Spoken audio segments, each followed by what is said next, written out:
Alright, hi, it is Ilima of the Sex Bots, and Darling and I are continuing with our reading of the Fellowship of the Ring by J.R. Tolkien. It is quite thrilling, even if you've seen half of the movies like I have. Our public service announcement for today is heroin bad for humans. If you're not sure what to do, ask for help. And I don't know. It's not good stuff. Alright. We're reading there was an eagle in the sky, and this seemed to be a bad omen for our crew of travelers. The 8th night of their journey came. It was silent and windless. The grey east wind had passed away. The thin crescent of the moon had fallen early into the pale sunset. But the sky was clear above, and though far away in the south, there were great ranges of cloud that still shone faintly in the west. Stars glinted bright. "Come," said Aragorn, "we will venture one more journey by night. We are coming to reaches of the river that I do not know well, for I have never journeyed by water in these parts before, not between here and the rapids of Sarngibir. But if I am right in my reckoning, those are still many miles ahead. There are dangerous places even before we come there, rocks and stony eyots in the stream. We must keep a sharp watch, and not try to paddle swiftly." To Sam in the leading boat was given the task of watchman. He lay forward, peering into the gloom. The night grew dark, but the stars above were strangely bright, and there was a glimmer on the face of the river. It was close on midnight, and they had been drifting for some while, hardly using their paddles, when suddenly Sam cried out. Only a few yards ahead, dark shapes loomed up in the stream, and he heard the swirl of racing water.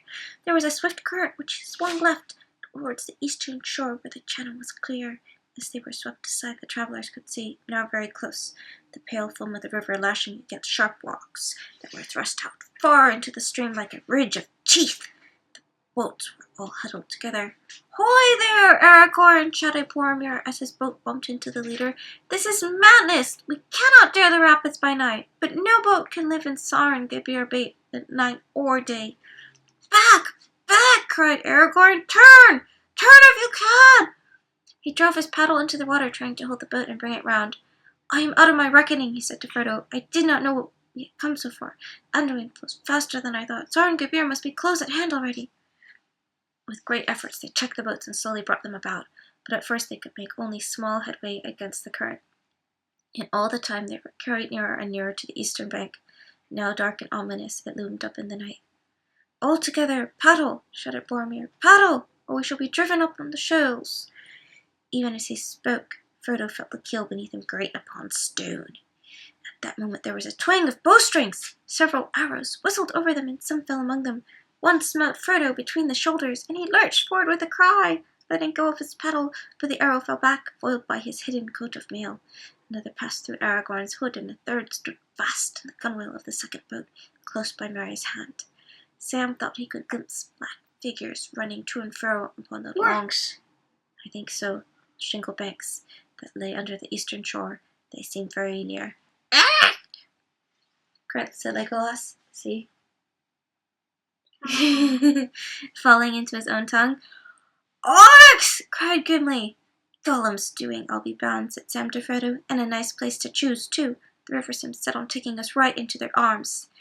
They all leaned forward, straining at the paddles. Even Sam took a hand. Every moment they expected to feel the bite of black feathered arrows. Many whined overhead or struck the water nearby, but there were no more hits. It was dark, but not too dark for the night eyes of orcs, and in the star glimmer they must have offered their cunning foes some mark, and thus it was that the grey cloaks of Lorien and the grey timber of the elf-wrought boats defeated the malice of the archers of Mordor. Stroke by stroke they laboured on. In the darkness it was hard to be sure that they were indeed moving at all, but slowly the swirl of the water grew less, and the shadow of the eastern bank faded back into the night. At last, as far as they could judge, they had reached the middle of the stream again, and had driven their boats back some distance above the jutting rocks. Then, half turning, they thrust them with all their strength towards the western shore. Under the shadow of bushes leaning out over the water, they halted and drew breath. Legolas laid down his paddle and took up the bow that he had brought from Lorien. Then he sprang ashore and climbed a few paces up the bank. Stringing the bow and fitting the arrow, he turned, peering back over the river into the darkness. Across the water there were shrill cries, but nothing could be seen. Frodo looked up at the elf standing tall above him. He gazed into the night, seeking a mark to shoot at. His head was dark, crowned with sharp white stars that glittered in the black pools of the sky behind. But now rising and sailing up from the south, the great clouds advanced, sending out dark outriders into the starry fields. A sudden dread fell on the company. "Elbereth killed Thornhill!" sighed Legolas as he looked up. "Who's that?" "I don't know," he's speaking in Elvish. Even as he did so, a dark shape like a cloud, and yet not a cloud, for it moved far more swiftly, came out of the blackness in the south and sped towards the company, blotting out all light as it approached. Soon it appeared as a great winged creature, blacker than the pits in the night. Fierce voices rose up to greet it from across the water. Frodo felt a sudden chill running through him and clutching at his heart. There was a deadly cold, like the memory of an old wound, in his shoulder. He crouched down as if to hide. Suddenly the great bow of Lorien sang. Shrill went the arrow from the elven string. Frodo looked up. Almost above him, the winged shape swerved. There was a harsh, croaking scream as it fell out of the air, vanishing down into the gloom of the eastern shore. The sky was clean again. There was a tumult of many voices far away, cursing and wailing in the darkness, and then silence. Neither shout nor cry came again from the east that night. After a while, Aragorn led the boats back upstream. They felt their way along the water's edge for some distance until they found a small, shallow bay. A few low trees grew there close to the water, and behind them rose a steep, rocky bank. Here the company decided to stay and await the dawn. It was useless to attempt to move further by night. They made no camp and lit no fire, but lay huddled in the boats moored close together. "Praised be the bow of Galadriel, and the hand and eye of Legolas," said Gimli as he munched a wafer of lembas.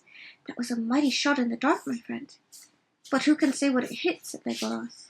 "I cannot," said Gimli, "but I am glad that the shadow came no nearer. I liked it not at all. Too much it reminded me of the shadow in Moria, the shadow of the Balrog," he ended in a whisper. "It was not a Balrog," said Frodo, still shivering with the chill that had come upon him. "It was something colder. I think it was—" Then he paused and fell silent. "What do you think?" asked Boromir eagerly, leaning from his boat as if he was trying to catch a glimpse of Frodo's face. "I think— No, I will not say," answered Frodo. "Whatever it was, its fall has dismayed our enemies." "So it seems," said Aragorn. "Yet where they are, and how many, and what they will do next, we do not know. This night we must all be sleepless. Dark hides us now, but what the day will show, who can tell? Have your weapons close to hand." Sam sat tapping the hilt of his sword as if he were counting on his fingers and looking up at the sky. "It's very strange," he murmured. "The moon's the same in the Shire and Welderland, or it ought to be, but either it's out of its running, or I'm all wrong in my reckoning. You'll remember, Mr. Frodo, the moon was waning as we lay on the flat up in that tree, a week from the full, I reckon, and we'd been a week on the way last night, when up pops a new moon as thin as a nail paring, as if we had never stayed no time in the Elvish country. Well, I can remember 3 nights there for certain, and I seem to remember several more, but I would take my oath it was never a whole month. Anyone would think that time did not count in there."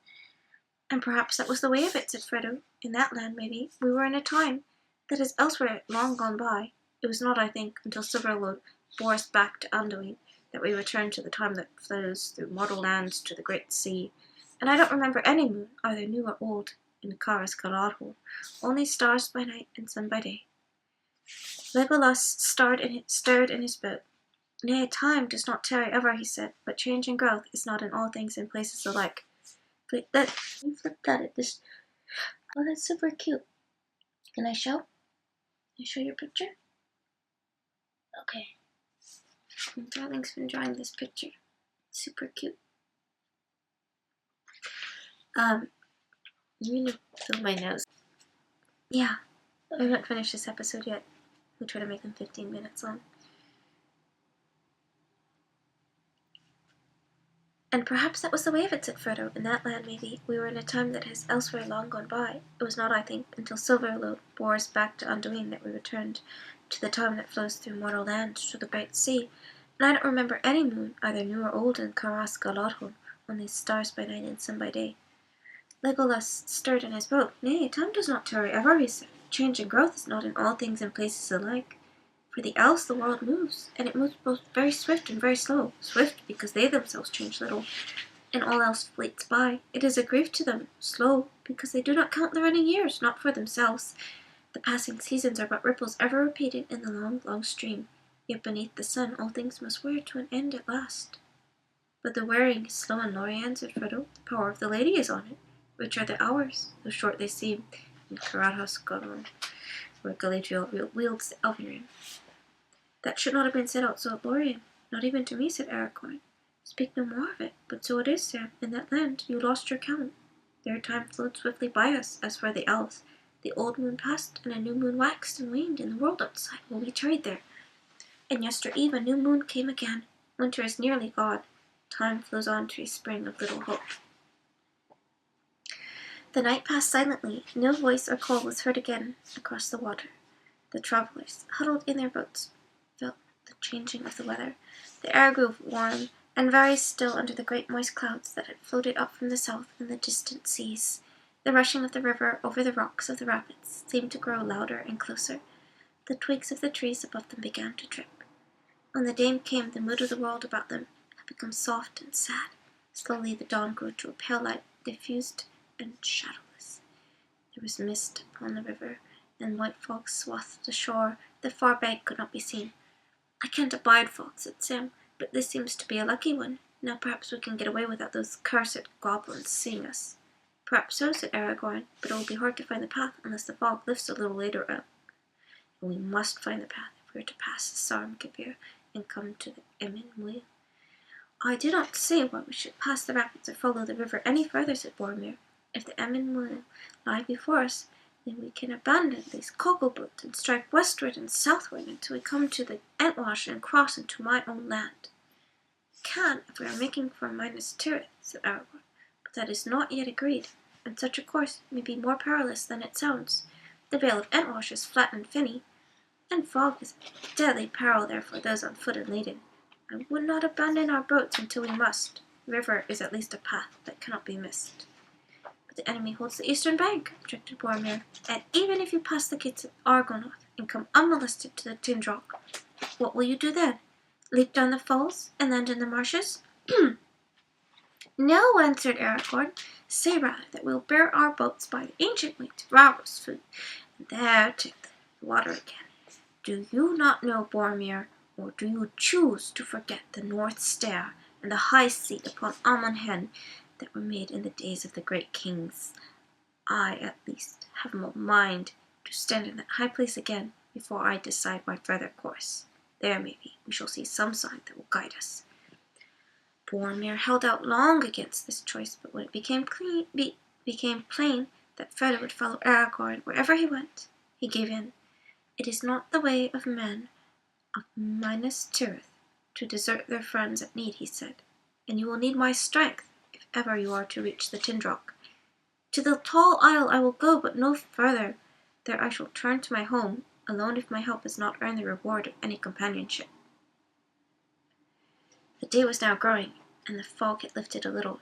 It was decided that Aragorn and Legolas should at once go forward along the shore, while the others remained by the boats. Aragorn hoped to find some way by which they could carry both their boats and baggage to the smoother water beyond the rapids. Boats of the elves would not sink, maybe, he said, but that does not say that we should come through Sarngavir alive. None have ever done so yet. No road was made by the men of Gondor in this region, for even in their great days, their realm did not reach up Anduin beyond the Emyn Muil. But there is a portage way somewhere on the western shore, if I can find it. It cannot yet have perished, for light boats used to journey out of the Wilderland down to Osgiliath, and still did so until a few years ago when the orcs of Mordor began to multiply. Seldom in my life has any boat come out of the north, and the orcs prowl on the east shore, said Boromir. If you go forward, peril will grow with every mile, even if you find a path. Peril lies ahead on every southward road, answered Aragorn. Wait for us one day. If we do not return in that time, you will know that evil has indeed befallen us. Then you must take a new leader and follow him as best you can. It was with a heavy heart that Frodo saw Aragorn and Legolas climb the steep bank and vanish into the mists. But his fears proved groundless. Only 2 or 3 hours had passed, and it was barely midday when the shadowy shapes of the explorers appeared again. "All is well," said Aragorn as he clambered down the bank. "There is a track, and it leads to a good landing that is still serviceable. The distance is not great. The head of the rapids is but half a mile below us, and they are little more than a mile long. Not far beyond them the stream becomes clear and smooth again, though it runs swiftly. Our hardest task will be to get to our boats and baggage. On the old portage way. We have found it, but it lies well back from the waterside here. It runs under the lee of a rock wall, a furlong or more from the shore.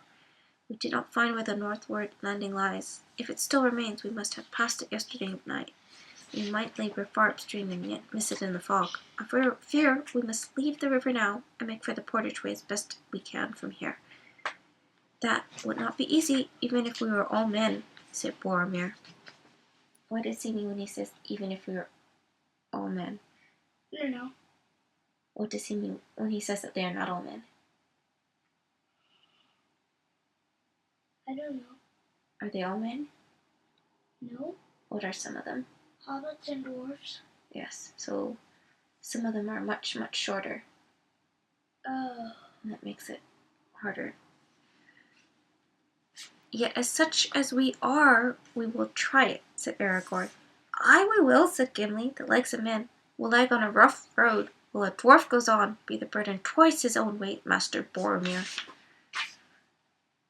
And that is where we will pause for this episode. Are you going to do another?